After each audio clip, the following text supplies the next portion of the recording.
Ito yung barkong pandigma ng Espanyol nung sila ay pumunta rito sa puerto.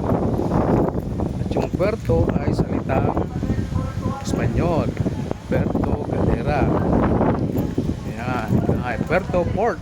Ayan, may mga kanyon. Ayan, ito ang loob ng barko. Ayan, mga Espanyol. Ang loob ng picture. Ayan pa dito. Kung tayo din sa ilalim. Ayan. Mayroon din mga kanyon. Ayan. May nakareding kanyon din dito. Ito yung barkong pandigma ng Espanyol. Ayan. Ayan.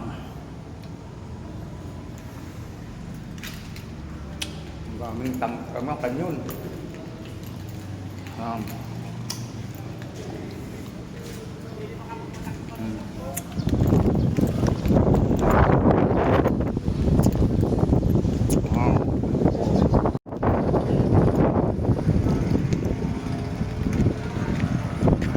Yan, sa likod ko ay ang galyon.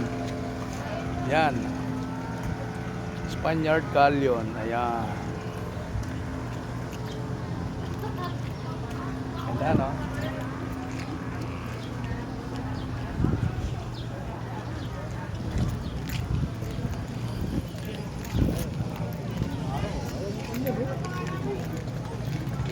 Okay guys, bye bye.